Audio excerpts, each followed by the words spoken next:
Hey y'all, it's Mousy, and yeah, it's the same day from the earlier thing about the plague bear. I promised y'all the story about the Squished house, and here it is.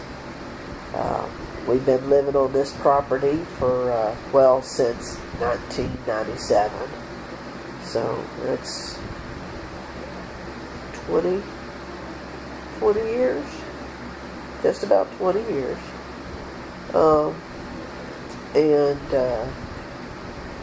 It was the other trailer. It had a 3-bedroom, 2-bath. So, it wasn't bad. In some ways, it was, pretty nice. Now, in 2004, two things happened. One was a slightly small thing. I learned that those noises that fireballs make on TV is basically the same thing in real life. And I'll tell that another day. And the other thing was all the hurricanes that came through Florida. Ooh, that was a bumper crop year. And yeah, their paths led right over our area. Now the first one, we kind of stayed put. We went to a hotel and again took dogs, cats, and such. Important papers. And stayed in the hotel for a day or two and then went home. And electricity was out, waited for it to come on, and blah, blah, blah. And then second, third one came through and it's like, these were a little stronger, so we went up to Georgia to one of our friends'. We stayed in a motel, but, him and his family, they fed us, and we stayed there during the day and then went to the motel to sleep. Now when we came back to our place, we turned into the neighborhood. It's like everything's really quiet, dark, and what's going on? Was there evacuation? Well, no, there's cars and driveways. Well, what's going on? And the electricity had gone out again. So we waited it out. Next day after we got back, the electricity came back on. It was a day or two, but electricity came back on, and it was no problem, Yeah, everything was starting to get back to normal. People are starting to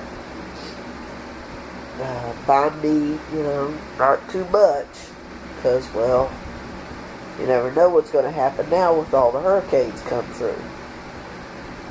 So, everything's settling down.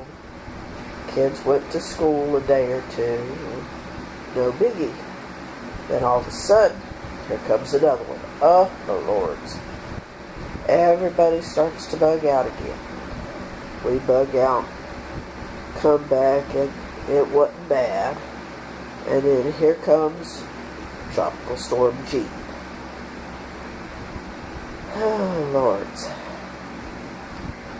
I wanted to go. I wanted to leave. Something about this just said we needed to go.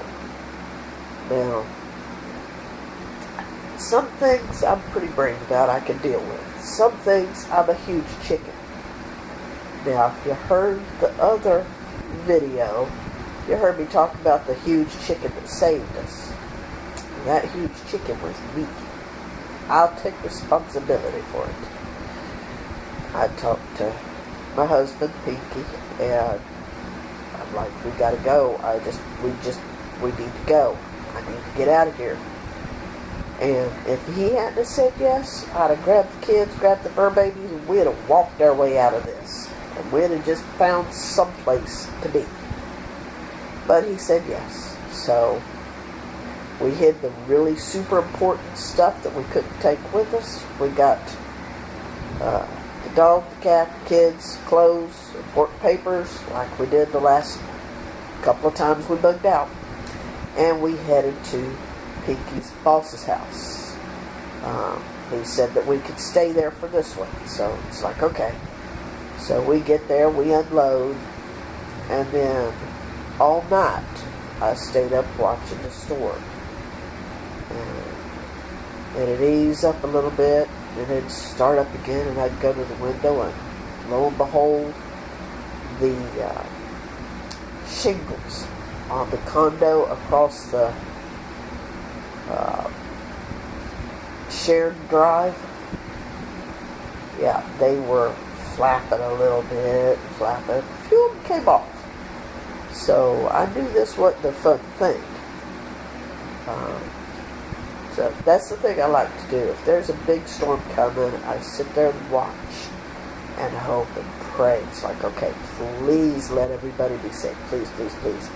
And I watch the news. Now, if it's hitting outside my window, I stay up and watch it, wait, listen for something, and make sure that we're okay. I know it's silly, but I do it anyway. Anyway, the next day, the kids stayed home because, of course, there's more damage, more flooding, more because within a couple of weeks, we've had 3-4 storms come through. So my husband, he goes to work, and then evidently at lunchtime he came to check on the house. Next thing I know, I get a phone call from him saying that a family friend was coming over to get me, and not to be too upset, everything will be okay. And I'm like, oh, okay. So our family friend shows up, get everybody in the vehicle. We come over, and on a couple of the streets, we kind of just hoped that the vehicle wouldn't float away with us in it, because, yeah, there were surrounding areas that got really flooded. So we get to here, and at first, you don't really notice anything. You see something that looks, on the top of the house. It's like, oh, a couple of branches came down on the house. We probably got a hole in the roof. No biggie. Then we went around to the back, and it was one of the grandfather live oak trees come up, out of the ground. The roots were still on the tree, and it fell over and almost cut our house in half. And where it came through was at the desk where I would have been sitting at the desk reading. I would have gotten killed. My middle child, my AO, she would have been killed because she'd have been sleeping on the rocker recliner that sits right by that desk. And one of the kids would have been sleeping on the couch. They would have been injured, if not killed. And then another kid would have been laying in the floor in the living room, and that one would have had an injury. And our animals, no telling what would have happened to them. And Pinky, he'd have been safe because he'd have been sleeping in the bed. And our neighbor told us that he had been up watching TV, or watching the internet, going through, watching the weather stuff. And at about 3-something in the morning, he heard this loud kaboom. And kind of went and looked out the door, didn't see anything. And went back to bed, and then woke up next day, and there's a tree down. So it squashed our brand new air conditioner that we needed. I mean, we had just gotten it in March of that year. And we still never found any piece of the printer bigger than, from like right here to here, and then a little piece about like that went down to, so it made like a little gun shape. Never found that, any piece of our printer bigger than that. So, yeah, it totally destroyed part of the house. And so we got this brand new lovely one. You know, I could separate the girls. Thank God they could finish going through puberty and teenage years in separate bedrooms. And my son got his own bathroom, so I could stop hearing about how he wasn't putting the seat up or he wasn't putting the seat down. And, you know, it took us a little while. We had to stay over at Pinky's mom's house, you know, after a few months of staying at his boss's place. But we all came through it, thanks to the giant chicken named Mousie. Well, I'm the giant chicken named Mousie, and I'm outie.